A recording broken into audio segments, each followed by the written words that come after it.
Fala, alunos! Estamos aqui de novo seguindo com os nossos estudos em osteopatia.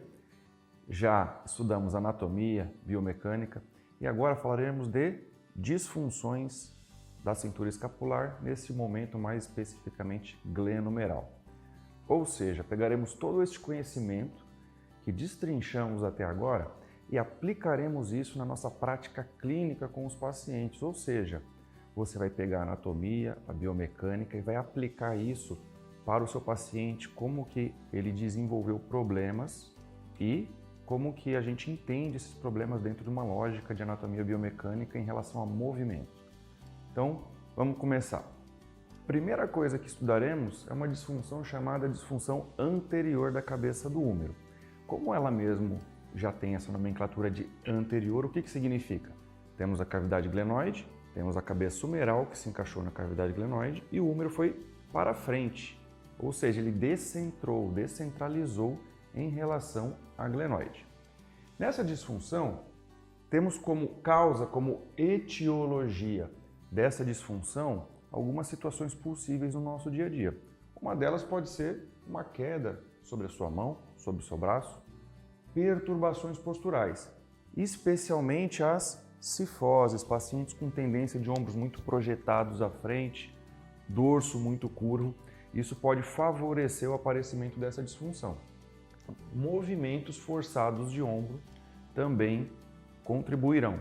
Quais movimentos? Aqueles em que o húmero, sua cabeça é puxada para frente pelos músculos que fazem essa anteriorização da cabeça.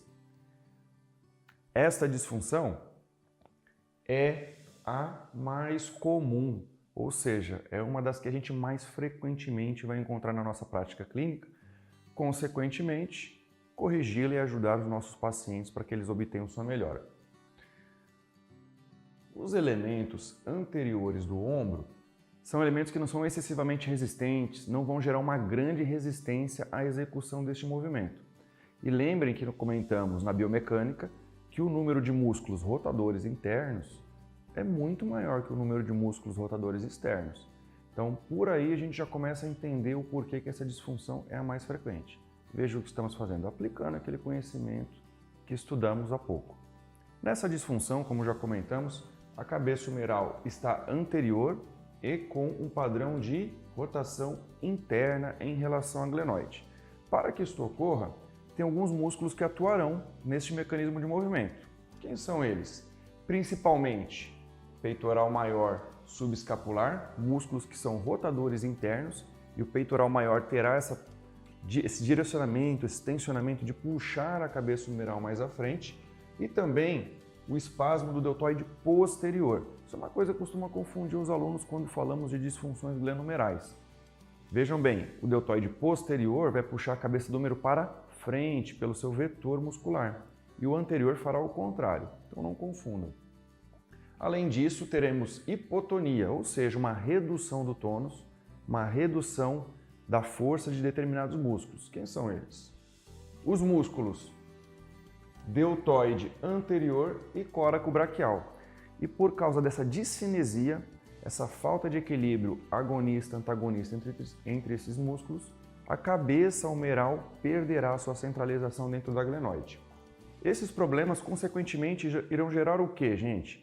Uma redução da rotação externa automática durante os movimentos de abdução do ombro. Lembra na biomecânica que falamos sobre isso? E a perda dessa rotação automática vai fazer com que haja um choque entre estruturas que não deveriam se chocar, aumentar a pressão nessas estruturas, consequentemente levando o paciente a lesões. Aqui um esquema do mecanismo agonista-antagonista que pode ocorrer durante essa disfunção. Vocês sabem que dentro de um processo agonista-antagonista existe um reflexo chamado inibição recíproca de Sherrington. A inibição recíproca de Sherrington basicamente é o quê? Se eu contraio o meu bíceps, o meu tríceps tem que relaxar para que eu tenha um movimento harmônico e com menos resistência. E o inverso é verdadeiro. Sempre quando temos uma disfunção somática, isto acontece em algum grau nos músculos relacionados a essa disfunção. Então, falando da cabeça humeral anterior, eu tenho algumas possibilidades abarcadas pela inibição recíproca de Sherrington. Quem são elas? De maneira geral, terei sempre um espasmo do deltoide posterior. E esse espasmo do deltoide posterior pode ter como resposta inibitória, através desse mecanismo, uma hipotonia do deltoide anterior e do coraco braquial, uma hipotonia do coraco braquial e deltoide anterior sinérgico em flexão, espasmo de outras fibras do deltoide, com hipertonia do coraco braquial sinérgico em flexão. E também espasmo do deltoide anterior. Vejam bem, gente, isso são possibilidades. Quando avaliamos um paciente, temos que pensar em possibilidades e testar essas possibilidades, é assim que nós fizemos. Não existe uma receita pronta, tá?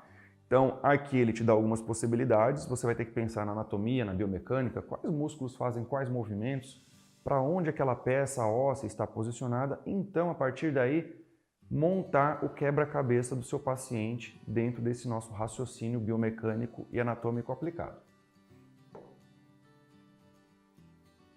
Ainda falando da cabeça humeral anterior, essa disfunção, gente, ela frequentemente, ou seja, é muito comum encontrarmos associada a outras disfunções também da cabeça humeral.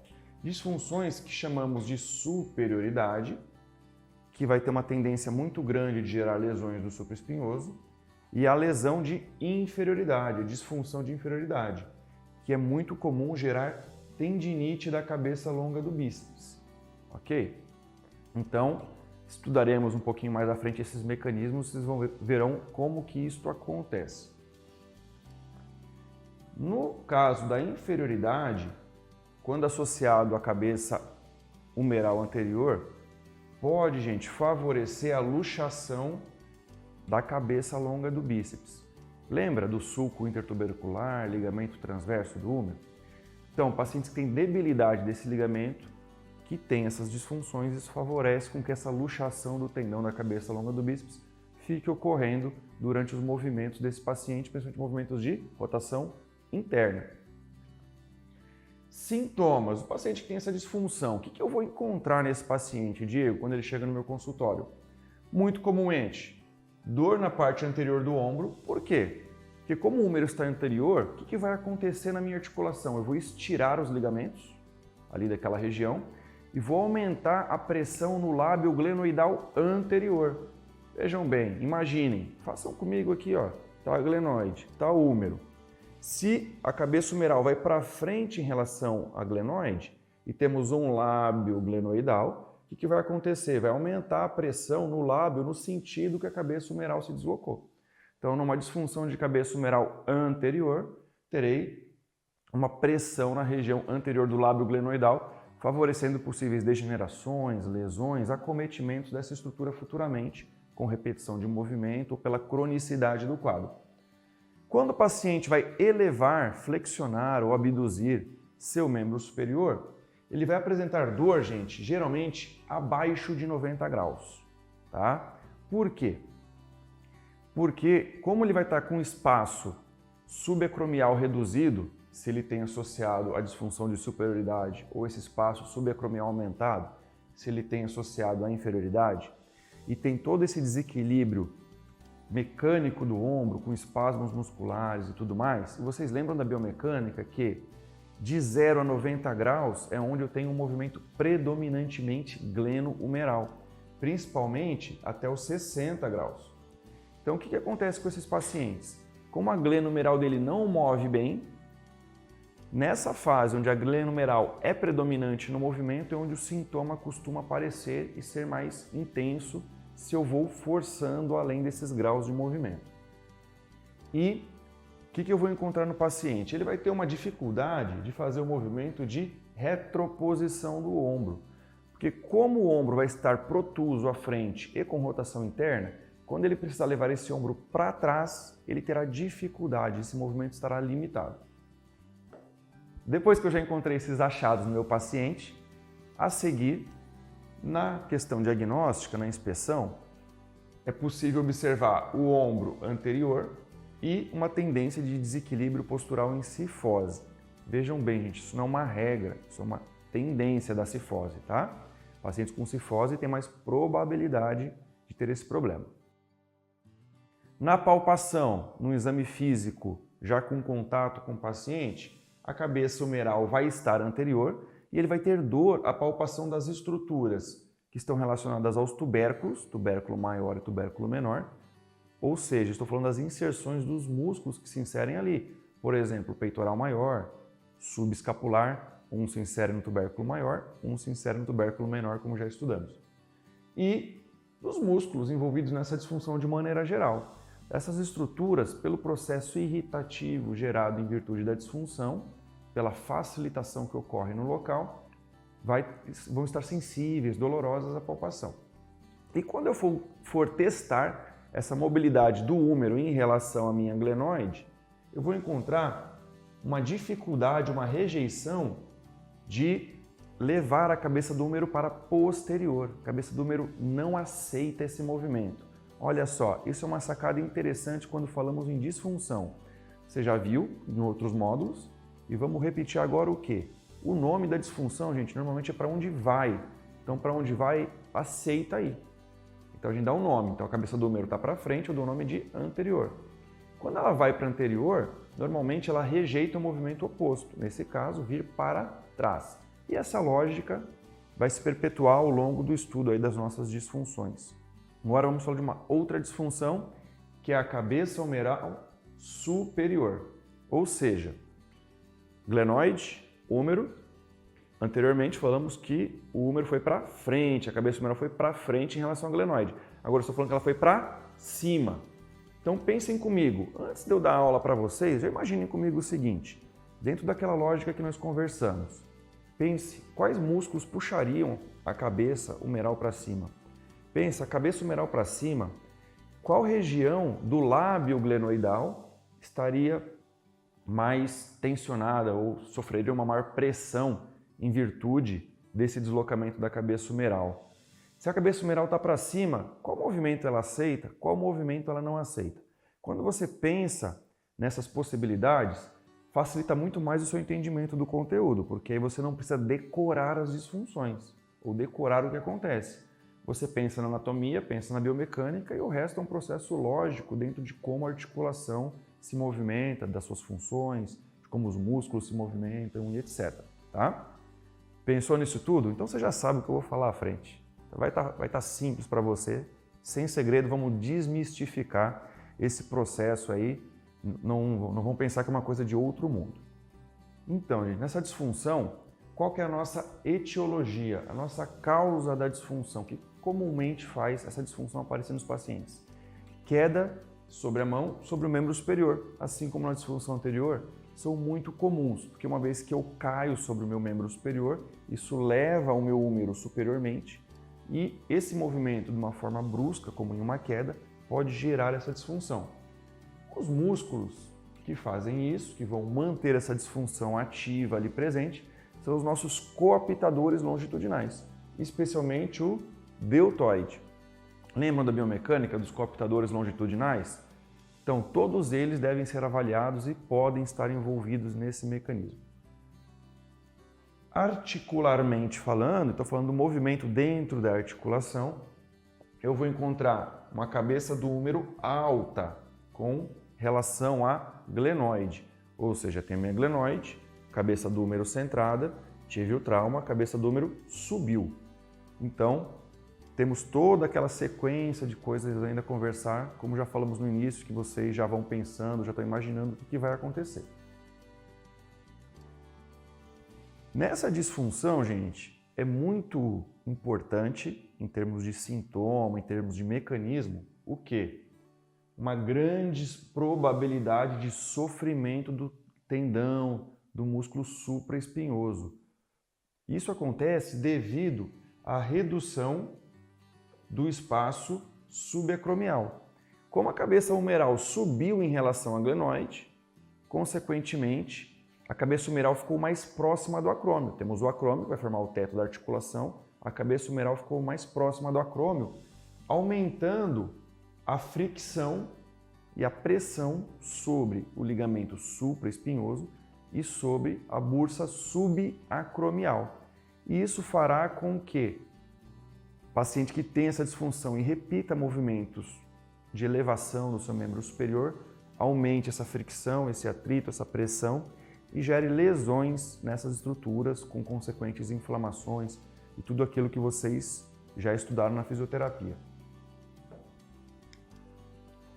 Sintomas que eu vou encontrar nesse meu paciente, que ele apresenta, que ele vai me contar na anamnese dele. Ele vai ter uma dor em abdução antes dos 100 graus, então, novamente, aquele mesmo mecanismo já estudado, já falado na cabeça do número anterior. Questão glenomeral é a principal responsável pelo movimento, todo aquele processo biomecânico. Nesse caso, já falamos, né, que é um aumento grande da fricção no supraespinhoso e da bursa subacromial, por isso que essas estruturas sofrem muito nessa disfunção. O paciente vai relatar dor na parte externa do ombro e é muito comum o paciente com lesão do supraespinhoso também ter dores que descem pelo braço, dores irradiadas desse músculo. E ele vai ter uma restrição do movimento mão-cabeça. Na biomecânica estudamos alguns movimentos que são movimentos combinados, né? Então bota a mão na cabeça, uma combinação de vários movimentos do ombro, bota a mão nas costas também são. E o paciente, como ele tem uma dificuldade de elevar o seu braço, ele tem uma dificuldade de realizar o movimento mão-cabeça. Porém, o paciente ele pode contar isso para você com outras palavras, falar para você assim: olha, lá em casa eu tenho dificuldade de lavar o meu cabelo por dor no ombro, tenho dificuldade de pentear o meu cabelo, tenho dificuldade de pegar um objeto em cima do armário. Então, cuidado, só que o paciente não necessariamente vai te descrever exatamente como estamos colocando aqui. Ele vai contar isso para você talvez com outras palavras. E o impacto na região glenoide superior pode fazer com que tenha lesões lá na parte superior do lábio glenoidal. Então, esse paciente com a cabeça humeral superior, com a disfunção de superioridade glenohumeral, o que ele irá apresentar no diagnóstico? Na inspeção, encontrarei o ombro mais alto. Por que esse ombro fica mais alto? Porque o trapézio superior é sinérgico do músculo deltoide e dos coaptadores longitudinais, puxando o ombro para cima. Na palpação, encontrarei a cabeça humeral alta em relação à glenoide e diminuição do espaço entre o acrômio e o húmero. Quando for palpar lá o teto do húmero e a entrada em relação ao acrômio, no espaço subacromial, terá uma redução desse espaço. E tubérculo maior estará doloroso a palpação, pois é local de inserção do músculo supraespinhoso, que é um dos músculos que sofrem muito com essa disfunção pelos motivos já citados. Nos testes de mobilidade, quando for testar essa articulação em si, ver como que está a cinética dela, como ela se move, que eu encontrarei uma restrição do movimento antero-posterior. Esse movimento de ir para trás e para frente da cabeça humeral estará restrito. E, claro, a cabeça humeral não aceita descer. Quando eu empurro a cabeça humeral para baixo em relação à glenoide, ela não desce. Os músculos que apresentarão problemas, principalmente deltoide, pela sua hipertonia, supraespinhoso, pelo sofrimento em virtude de todo o processo mecânico de aumento de pressão e fricção nesse músculo nesta disfunção. Um dado interessante agora, gente, nessas disfunções de superioridade e inferioridade, eu consigo já observar alterações radiológicas em termos de centralização articular. Então, na minha radiologia, eu vou encontrar um espaço subacromial menor que 7 milímetros, pois a cabeça humeral está mais próxima do acrômio. E eu vou ter algo chamado ruptura de linha glenohumeral inferior. Como assim? Vamos ver. Numa radiografia normal, o que eu tenho que encontrar? Uma relação de uma continuidade de linha do bordo inferior da glenoide em relação à cabeça humeral. O coracoide mais ou menos no centro da cabeça do húmero, em termos de direcionamento, um espaço de 7 milímetros aproximadamente na região subacromial, tá? Então, tudo isso aqui eu tenho que olhar no raio-x e ver dessa maneira. No paciente que tem um problema em que sua cabeça humeral está descentralizada em relação à glenoide, haverá mudança dessas características. Esse é um exemplo de uma cabeça humeral superior. Então, notem que houve um desalinhamento da glenoide em relação à cabeça humeral. Houve a perda, a quebra dessa linha. Meu espaço subacromial está reduzido, o que aumenta a pressão e fricção durante o movimento no músculo supraespinhoso e na bursa serosa. O meu processo coracoide ele não está mais no centro da cabeça humeral, ele está próximo do bordo inferior da cabeça humeral. Houve uma descentralização, uma perda de relação cêntrica entre essas estruturas. E agora, uma imagem de verdade para vocês verem isso na prática. Então notem, aqui é minha glenoide. Olha onde está o bordo inferior da minha glenoide e aqui marcado em azul, o bordo inferior da cabeça humeral. Como existe um gap, uma distância entre essas duas estruturas. Marcado aqui com a seta azul, o espaço subacromial. Então eu tenho aqui o acrômio, o teto da cabeça humeral, a porção mais alta do húmero, e esse espaço aqui ele estará diminuído, o que gerará sofrimento novamente de supraespinhoso e bursa acromial. Olhem o meu processo coracoide, como ele está na porção mais inferior da região humeral. Então, na radiologia, eu já consigo ter uma noção dessas disfunções somáticas, caso o paciente tenha um raio-x em mãos lá no seu consultório. Disfunção de inferioridade da cabeça humeral. O mecanismo mais comum dessa disfunção, gente, são trações violentas sobre o membro superior, tá? Ou pesos muito grandes sustentados com uma mão só. Especialmente aqueles pesos onde você pegou com o braço solto, que você não fez força para sustentar o peso, deixou o seu braço pendurado com um peso muito grande. As trações pode ser o seu cachorro que te puxou durante um passeio com o seu cachorro, motorista do ônibus que freou bruscamente enquanto você estava segurando, alguém que em alguma brincadeira puxou o seu braço com muita força, enfim. Todas essas são possibilidades de etiologias dessa disfunção. Fisiopatologicamente, o que encontraremos? A cabeça humeral desceu e isso vai fazer o quê? Lembra, antes de eu te dar todas as características, eu vou te dar um minutinho para você fazer novamente aquele exercício que a gente fez antes. Vamos lá. Pensem, cabeça humeral, ela desceu. O que acontece? Tic-tac, tic-tac, tic-tac. Pensou? Então, olha lá. Ela desceu em relação à glenoide, vai gerar tensionamento do ligamento coracohumeral. Vocês lembram desse ligamento aqui, ó? O ligamento com formato de forquilha? Esse ligamento, gente, uma das funções dele é a sustentação do húmero em relação à cavidade glenoide. Então, se o húmero desceu, esse ligamento fica estirado e é um gerador de sintomas no ombro do paciente. A porção longa do bíceps, ela também entra em sofrimento, pois nessa posição ela também estará estirada.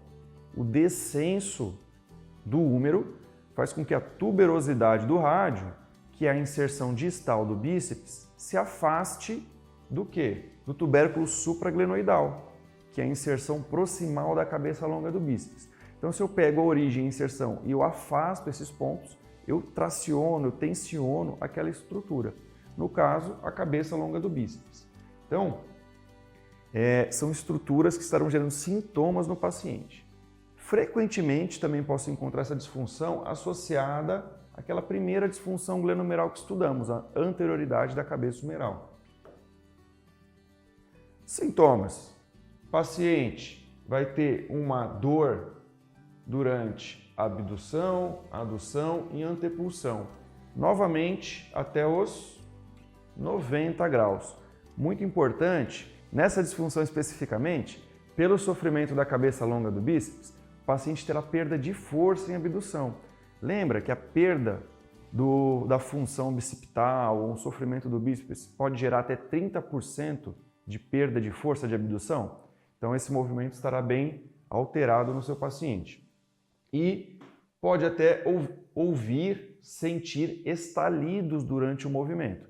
Esses estalidos acontecem pelo aumento de pressão da cabeça humeral em estruturas como, por exemplo, o bordo inferior do lábio glenoidal. Diagnóstico, ou seja, o que eu vou encontrar nesse meu paciente quando eu for avaliá-lo? Na inspeção, o ombro baixo com dificuldade de levantar. Então, o que acontece? É o oposto da superioridade. Na superioridade, o ombro estava alto, com um espasmo sinérgico do trapézio.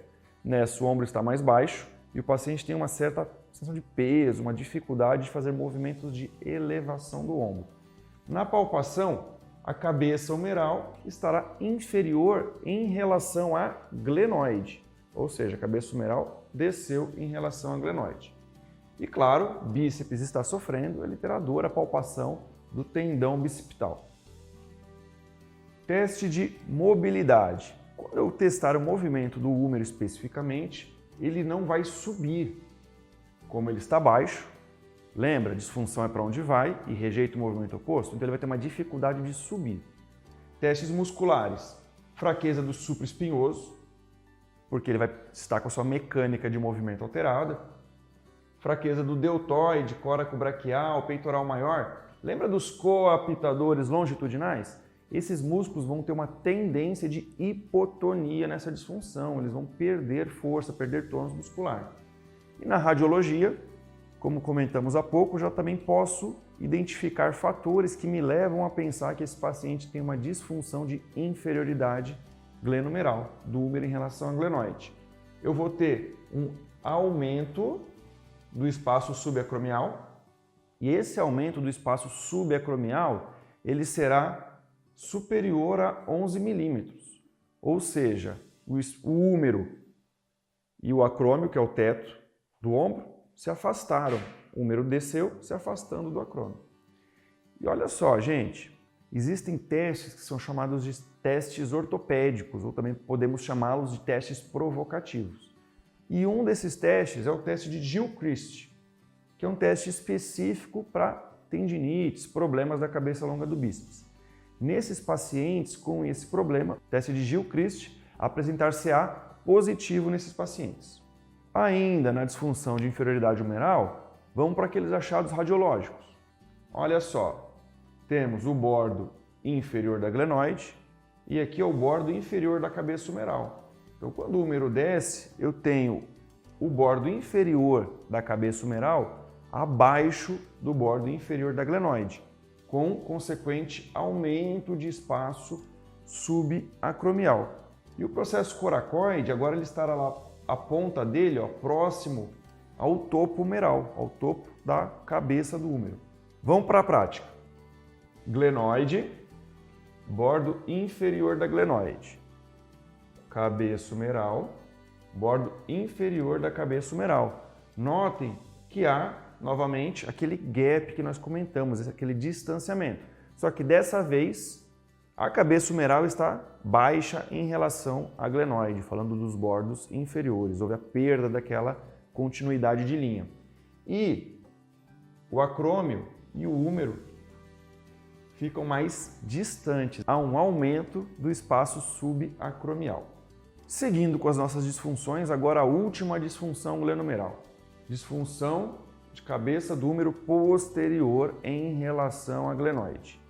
Nessa disfunção, o mecanismo mais comum é um trauma direto na região anterior do ombro. O paciente tomou uma pancada no ombro de frente para trás e nessa pancada a cabeça se deslocou posteriormente.